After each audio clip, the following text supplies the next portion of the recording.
Welcome back for another deep dive. Today we're going to be looking at some really interesting ideas from an interview with financial psychologist Dr. Brad Klontz Mhm. on the Erica Taught Me YouTube channel.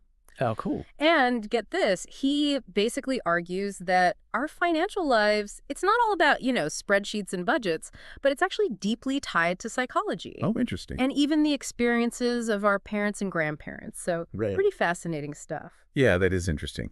So what are some of the key takeaways from this interview? Well, one of the most intriguing things I found was this concept of money scripts. Have you heard of that before? I don't think so. What are money scripts? So basically, it's the idea that we all have these deeply ingrained beliefs about money that we formed from early experiences. Okay.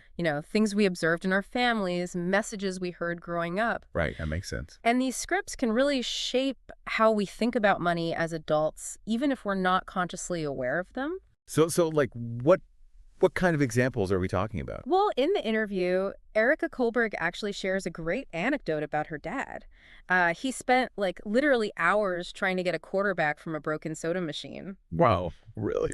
And she's like, as a kid, she was thinking, Dad, just let it go. It's just a quarter. Yeah. But for him, it was this principle, this deep-seated belief about not wasting money, Right. even if it meant spending way more time and energy than it was worth. I mean, we've all seen that kind of frugality, right? Like people who, I don't know, reuse tea bags or drive miles out of their way for cheaper gas. Exactly. And I think we can all relate to seeing those kinds of behaviors in our own families, right? Totally. Whether it's extreme frugality or maybe the opposite, maybe you grew up with parents who were big spenders or who avoided talking about money altogether. Yeah, yeah. And all of those experiences can leave these lasting impressions on how we approach money. So it's like those early money memories. They're kind of like creating the blueprint for how we manage money as adults. Exactly. And one of the things Dr. Klontz talks about is how these early experiences can lead to what he calls a scarcity mindset. Okay. So a scarcity mindset is basically the feeling of never having enough money, no matter how much you actually have. Oh, I know people like that. They're always worried about running out of money, even though they're doing pretty well financially. Right. And you'd think that this kind of anxiety around money would push people away from wealth. But get this, Dr. Klontz says people with a scarcity mindset often accumulate the most wealth. Really? That seems counterintuitive. Why would that be? He compares them to squirrels hoarding nuts for winter. Okay. They're driven by this deep-seated fear of lack, so they're constantly saving and investing, even if it means sacrificing their enjoyment in the present. So is that like a good thing or a bad thing? I mean, is a scarcity mindset ultimately helpful or harmful? Well, like most things, it's about finding a balance. While a bit of that squirrel mentality might drive us to be more financially responsible, to save and invest, Yeah. taken to the extreme, it can lead to hoarding and an inability to actually enjoy the fruits of our labor. Right, right. So it's like you might have all this money in the bank, but you're too afraid to spend it or enjoy it. Exactly. And on the flip side, Dr. Klontz talks about an abundance mindset. Okay, so what's that then? This is more about believing that there's enough to go around, that opportunities and resources are plentiful. Sounds more positive. Yeah, but even an abundance mindset, if taken to the extreme, Okay. can lead to reckless spending and a lack of financial security. So both mindsets can be problematic if they're not balanced. Exactly. It's about finding that sweet spot between prudence and enjoyment, between saving for the future and savoring the present. That makes sense. Mm. I like how he's emphasizing that balance. And here's where things get really interesting. Dr. Klontz starts talking about financial trauma being passed down through generations. What? Like financial baggage from our ancestors? Yeah, almost like an inheritance of money beliefs and behaviors. No, I never thought about it that way. And he shares this really powerful story about his own family. What?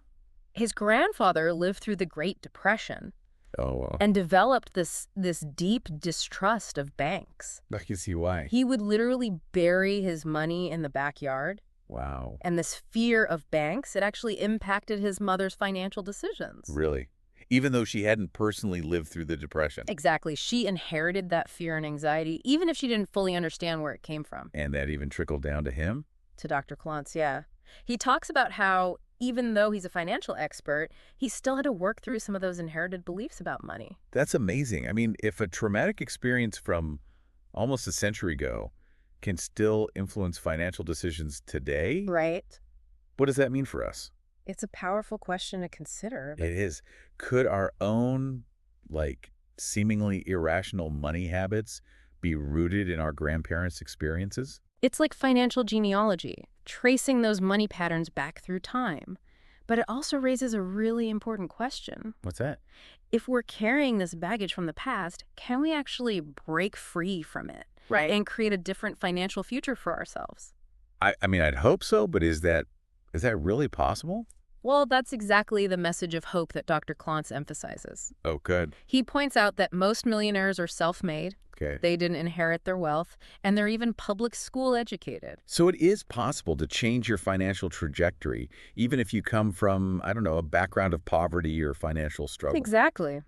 And he talks about how it's not about where you start, Right. but about the choices you make and the mindset you adopt. Okay, that's encouraging. But I think a lot of people, especially those who grew up in poverty, Right. feel like a sense of helplessness when it comes to money. Yeah, Like they're destined to repeat their parents' financial struggles. absolutely. And Dr. Klontz actually compares this feeling to the phenomenon of learned helplessness. Learned helplessness. What's that?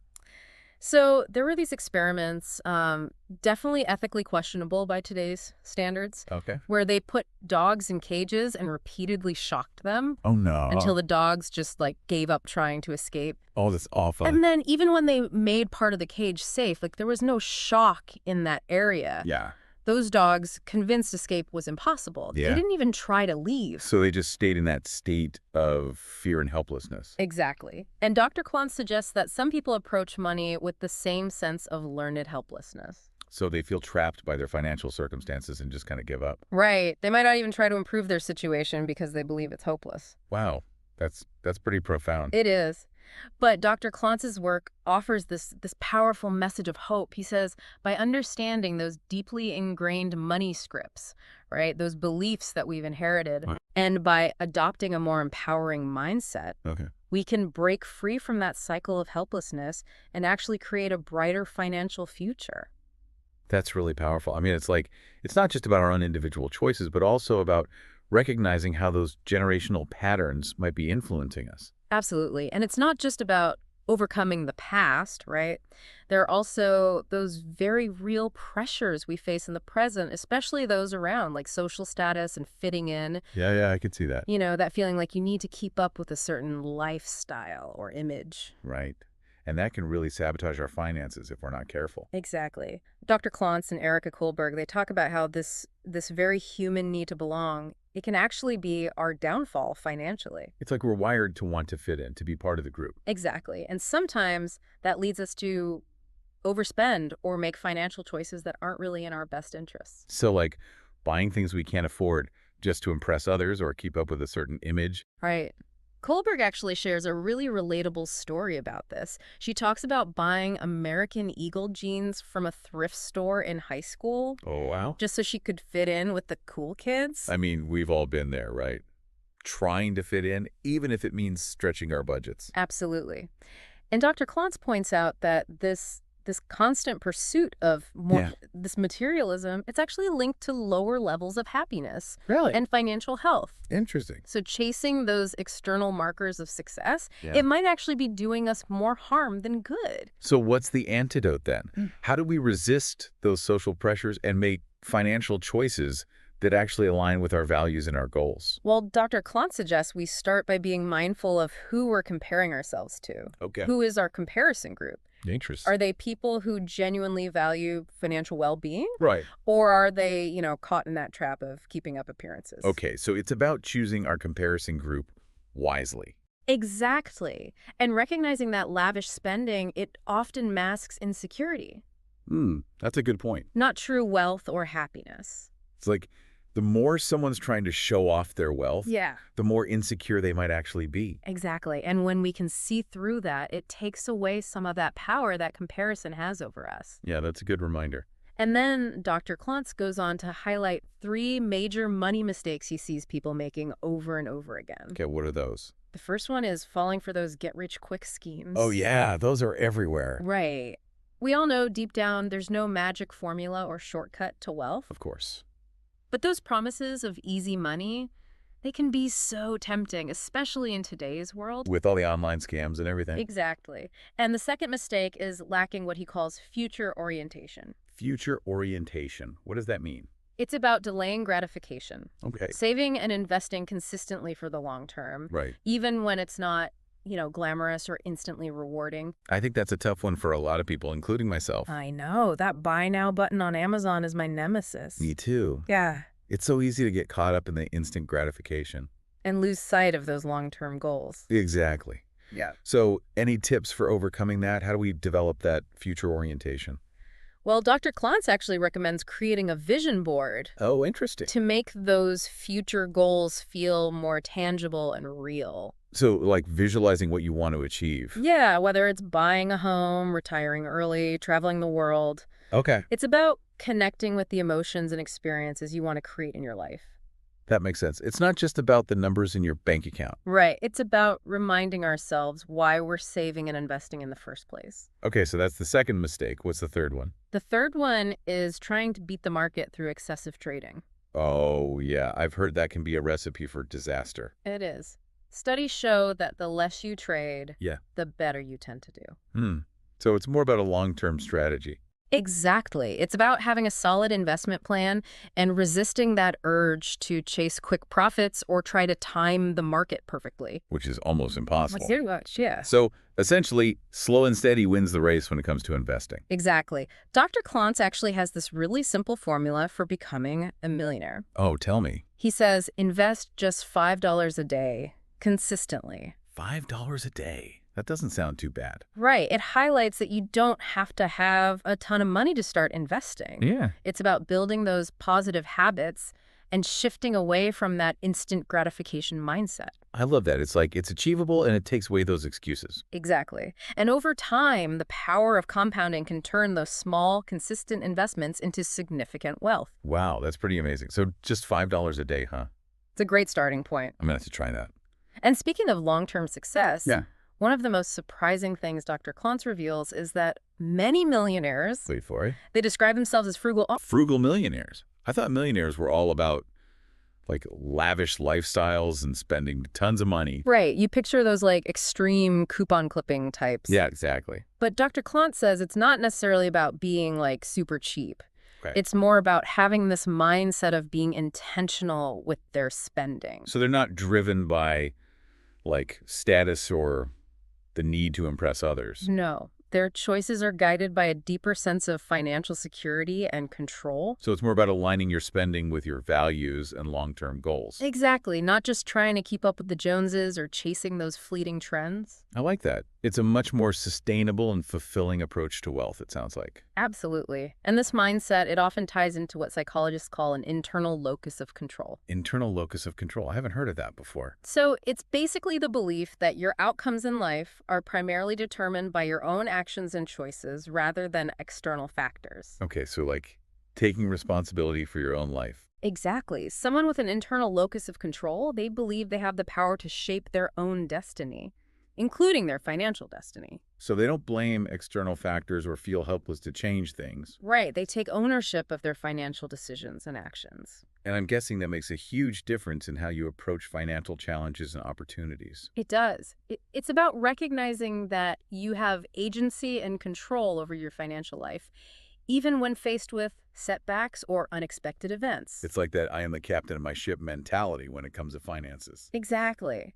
And this mindset, as you can imagine, it's crucial for building wealth and achieving long-term financial success. It's fascinating how much of this comes down to mindset, isn't it? It is. It's not just about the numbers. It's about our beliefs and how we approach money. And those beliefs, they can be deeply ingrained, like we talked about earlier. Right. Going all the way back to our childhoods and even previous generations. Yeah. And it makes you wonder, how do we pass on these like empowering money lessons to the next generation?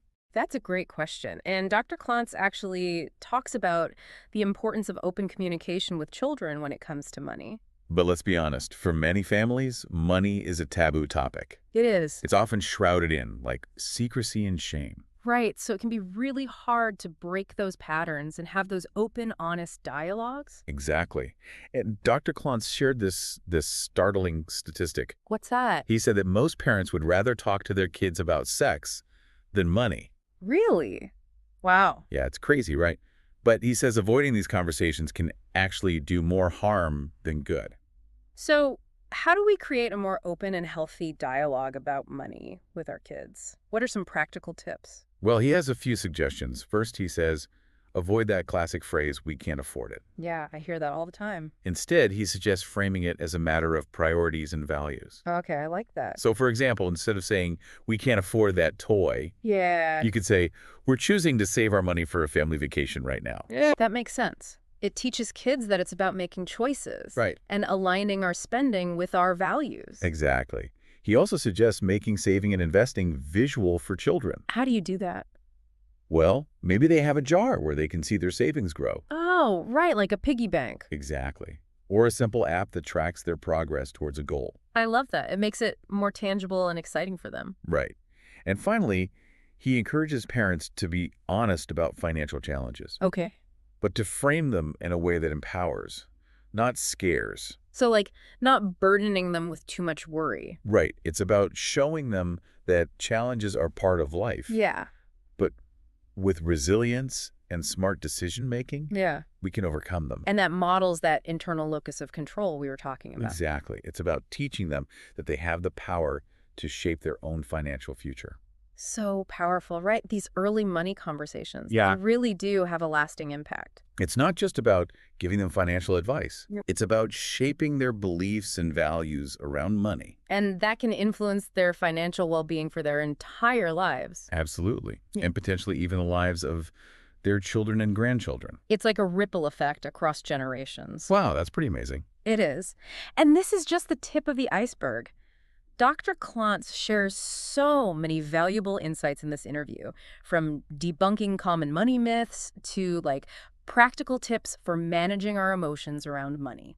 Sounds like we've got a lot more to unpack. We do. So stay tuned as we continue our deep dive into the fascinating world of financial psychology. You know what I found really refreshing about this interview? What's that? It's how Dr. Klontz was so open about his own, financial journey. Yeah. You mean like how we talked about making some of those classic money mistakes himself? Exactly. Even though he's, a financial expert. Right. Like buying that luxury watch Uh-huh. and that expensive gold bracelet for his mom right after grad school when he was like drowning in student loan debt. Yeah. It just shows that we're all human. Even those of us who study money for a living. Totally. We get swept up in those emotional impulses, especially when we're like trying to impress others or prove something to ourselves. Absolutely. And it makes his advice so much more relatable and believable, I agree. And it really highlights that key point he kept coming back to, that it's not just about logic and numbers when it comes to money. It's not, no. There's this whole emotional layer that we need to understand and learn how to manage. Absolutely. And one of the most fascinating things he talked about was the link between our spending habits and this innate need to belong. Yeah, it's like we're hardwired to seek social acceptance, right? Exactly. And sometimes that leads us to like overspend or make financial choices that aren't really in our best interests. Like trying to keep up with a certain lifestyle or image, Right. even if it means, going into debt or sacrificing our long-term goals. I remember feeling that pressure like in high school. Oh, Like totally. I had to have the latest gadgets and clothes even though like I couldn't really afford them. Oh. It's a universal Yep. experience, right? Yeah. Dr. Klontz calls it the money shame that can Yeah. come from feeling like we don't measure up financially. And it's so amplified in today's world, right? With social media constantly showing us these like curated images of wealth and luxury. It's like a recipe for financial disaster if we're not careful. Right. And I love how Dr. Klontz frames this. What does he say? He encourages us to be mindful of our comparison group, Oh, interesting. the people we're using as our kind of benchmark for success. Okay, that makes sense. Because let's face it, if our comparison group is constantly flaunting their wealth or chasing the next big thing, Right. it's going to be really hard to feel content with our own financial situation. Yeah, for sure. It's like we're constantly measuring ourselves against this like unrealistic standard. Exactly. So it's about recognizing that those external markers of success, they don't necessarily equate to true wealth or happiness. And he even suggests looking at lavish spending as potentially like a sign of insecurity rather than something to admire. Oh, that's an interesting perspective shift. It is, right? Yeah. Instead of feeling envious, we can kind of reframe it as like, okay, maybe that person is trying to compensate for something deeper. Yeah, It takes away some of that power that comparison has over us. totally. It's about recognizing that we all have our own unique journey Exactly. and, defining success on our own terms, not based on someone else's like Instagram feed or whatever. Yeah, absolutely.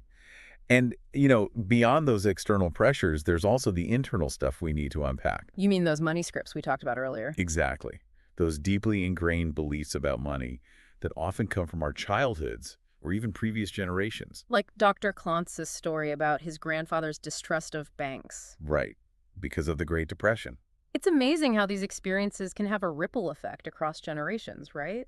It is. It's like we inherit those financial fears and anxieties, Yeah. even if we haven't personally lived through those hard times. And these money scripts, they can be so subtle, right? Like we often don't even realize they're influencing our financial decisions. Yeah, they operate in the background, kind of shaping how we think about spending, saving, earning. Everything. And one of the most common money scripts is this idea that money is scarce Yeah. or there's never enough, Yeah. which can lead to that constant feeling of anxiety and scarcity, Right. even if we have enough money to meet our needs. Right. Right. So how do we break free from those limiting money Well, the scripts? first step is awareness, Okay. recognizing the patterns in our own financial behavior. So like noticing those times when we're making decisions based on fear or scarcity. Exactly. And once we've identified those money scripts that might be holding us back, Yeah. we can start to challenge them Okay. and replace them with more empowering beliefs about money. So it's about creating a new narrative, one that's based on abundance and possibility. Exactly. And this ties into another key concept. Dr. Klontz emphasized developing a future orientation. Oh, right, right. We talked about that in part one. Yes. It's about shifting away from that instant gratification mindset Right. and strengthening those like future muscles. Exactly. It's about making choices today that benefit our future selves, even if it means delaying gratification in the present moment. Which I'll admit is something I struggle with. Oh, totally. We all do. That buy now button on Amazon is like my kryptonite. But Dr. Klontz shared some great tips for developing that future orientation. Like what? He suggested creating a vision board Oh, yeah. where you can, visually represent your financial goals, Okay. whether it's, buying a home, retiring early, traveling the I world. like that. Yeah, make it more real. Exactly. So making those goals feel tangible and real, not just like some vague ideas floating around in your head. And like tapping into the emotions behind those goals. Right. Connecting with that, like deeper why behind our financial aspirations. Absolutely. And he also suggested connecting those financial goals to our values. Oh, that's so important. Yeah. It's not just about the money itself, but like what that money will allow us to do or experience. Exactly. It's about aligning our financial choices with our deepest desires and creating a life that feels truly fulfilling and meaningful. So it's not just about like accumulating wealth for the sake of wealth, but about using that wealth to create a life that we love. Exactly. And he also gave some practical tips for delaying gratification. Like what? Things like removing tempting items from your online shopping cart Oh, yeah, it's a good one. or setting up automatic savings contributions so you're kind of paying yourself first. Okay, that's smart. So you don't even have to think about it. Right. It's about creating systems that support our long-term goals, even when those short-term impulses try to derail us. Because let's be honest, willpower alone isn't always enough, right? We need those like structures in place to make it easier to make those good financial choices. Absolutely. And ultimately, it's about recognizing that delayed gratification isn't about deprivation.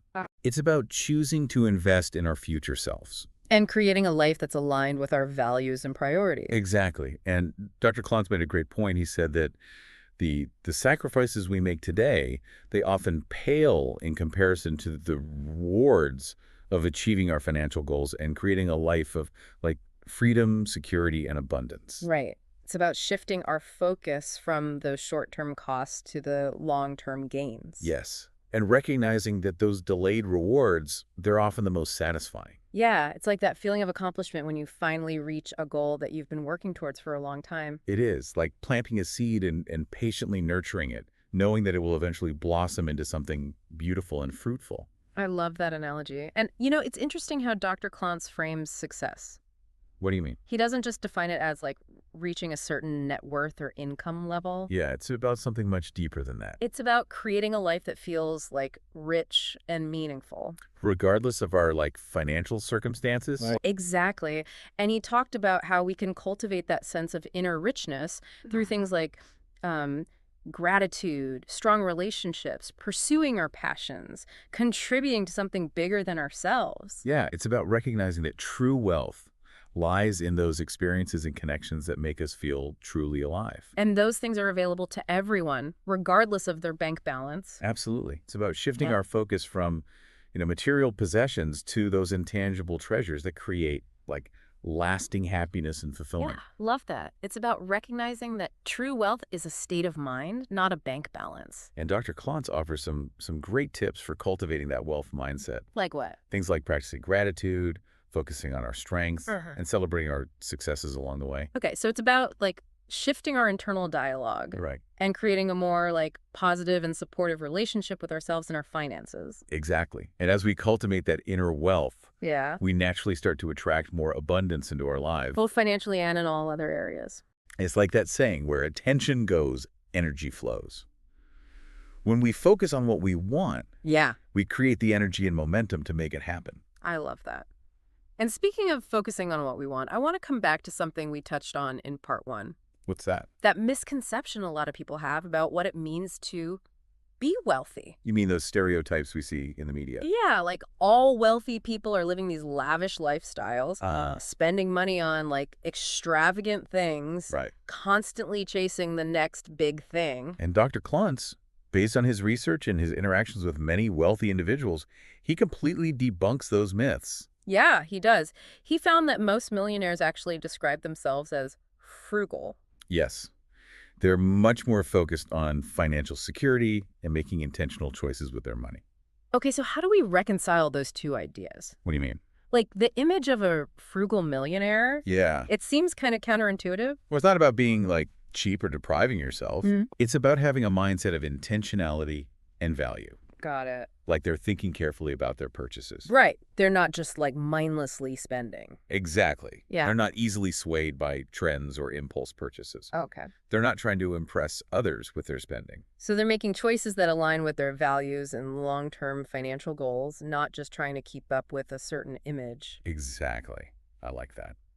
So besides frugality, what are some of those other key traits that Dr. Klontz noticed in the wealthy individuals he studied? Well, he found that they tend to have a strong sense of financial discipline.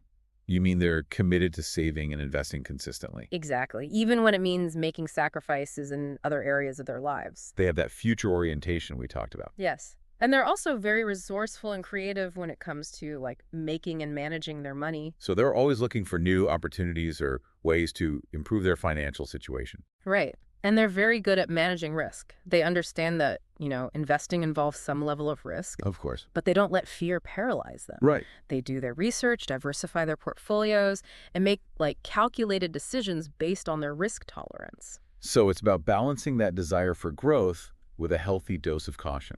Absolutely. Yeah. And they're also very focused on building their financial knowledge. It's like they see financial literacy as an ongoing journey, not a destination. Exactly. They're constantly learning, reading books, attending seminars, seeking out experts to help them stay informed. It's about taking ownership of their financial education.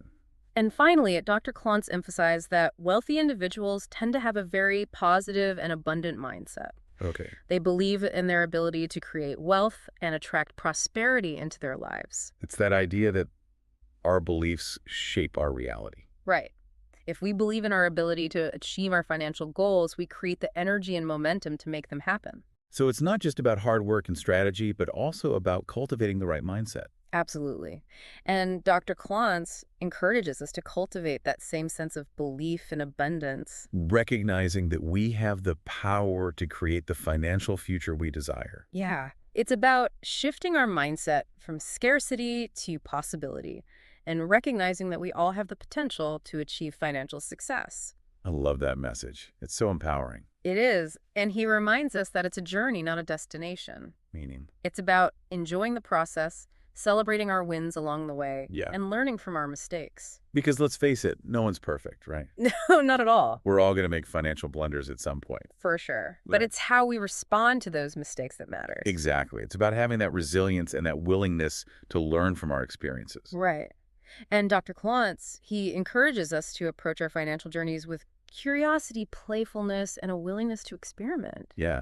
It's not about being rigid or following a strict set of rules. Right. It's about finding what works for us. And being open to trying new things. Because there's no one-size-fits-all approach to financial success. Exactly. The best path is the one that feels like authentic and aligned with our individual values and goals. I like that.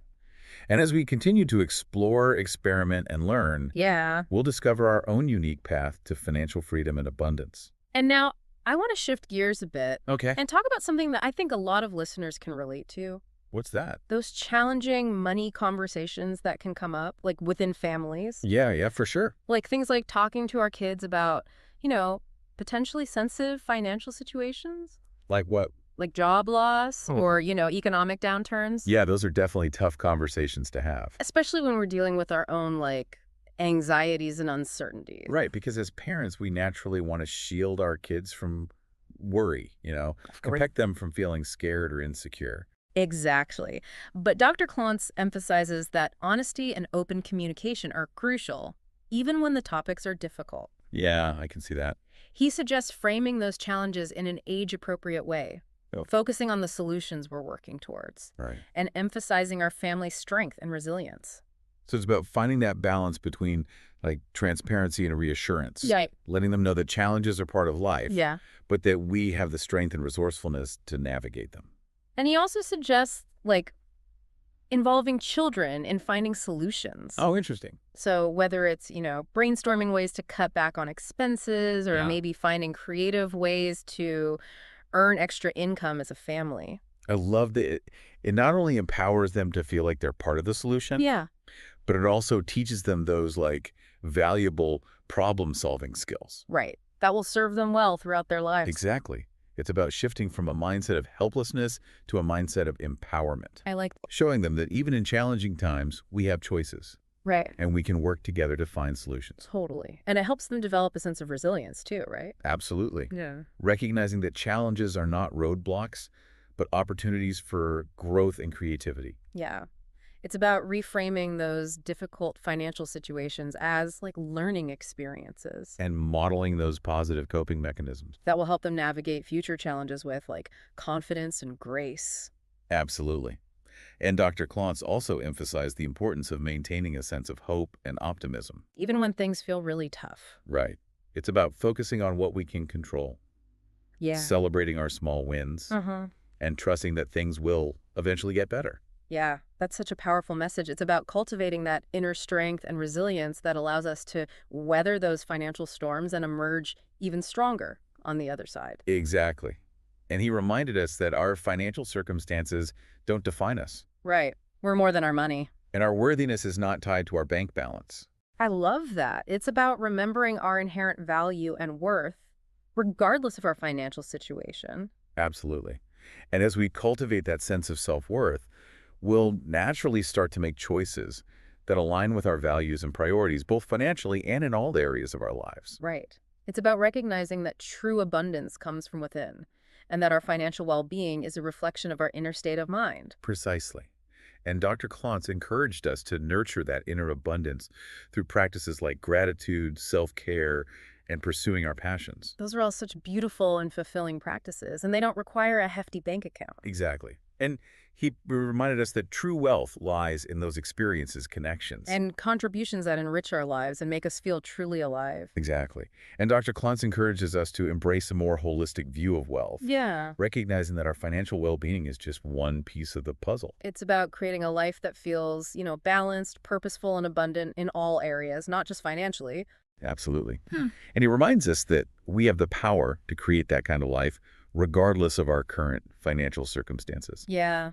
It all comes back to that sense of empowerment, doesn't it? It does. We're not victims of our circumstances, Right. right? We have the power to shape our own financial destinies. Exactly. And it starts with shifting our mindset.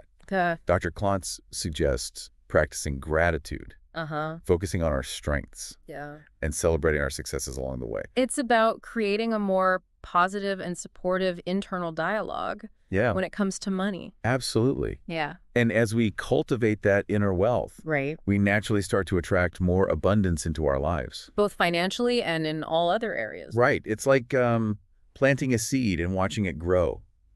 I like The that. more we nurture those positive beliefs and actions, Yeah. the more we see those results reflected in our lives. I love that analogy. It highlights the importance of patience and consistency It does. in our financial journeys. Yeah. We don't expect a seed to sprout overnight, Yeah. right? No, of course not. And we can't expect to transform our financial lives overnight either. Exactly. It's about taking those small, consistent steps, Right. building those healthy habits, Yeah. and trusting the process. I think that's a perfect segue into what I want to focus on in this final part of our deep dive. What's that? The actionable steps our listeners can take to create those positive changes in their own financial lives. Okay, I like it. Let's get practical. So we've covered a lot of ground today. We have. From understanding money scripts and generational trauma to developing a future orientation and cultivating an abundance mindset. And everything in between. But I think the biggest takeaway from this deep dive is that, financial well-being, it's not just about dollars and cents. No, it's so much more than that. It's about understanding those emotional and psychological forces that shape our relationship with money. And once we understand those forces, Right. we can start to work with them instead of against them. Right. Creating a more conscious, intentional, and fulfilling financial life. So where do we go from here? Well, my question to you, dear listener, is this. What one small step can you take today to shift your money mindset or start building healthier financial habits? It could be something as simple as, starting a gratitude journal Yeah, that's a great one. or identifying one limiting belief about money that you want to kind of challenge. Love it. Maybe it's like having an open and honest conversation about money with someone you trust. Those are all great ideas. The possibilities are kind of endless, right? They are. The key is to choose one action step and commit to it.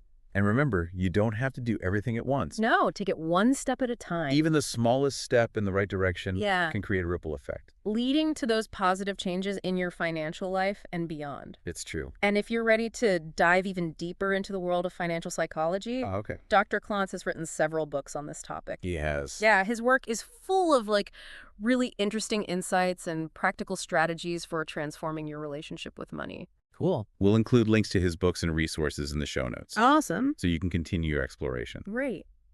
Well, that brings us to the end of another deep dive. It's been a pleasure exploring these fascinating insights with you. And I hope you, dear listener, are walking away feeling empowered and inspired to create a more abundant and fulfilling financial future for yourself. Absolutely. Remember, you are not destined to repeat your financial past. You have the power to change. By understanding your money scripts, adopting a growth mindset, Yeah. and making those conscious, intentional choices. You can create a financial life that truly reflects your values and aspirations. Beautiful. Until next time, keep those deep dive questions coming. And keep exploring the incredible possibilities that await you on your financial journey.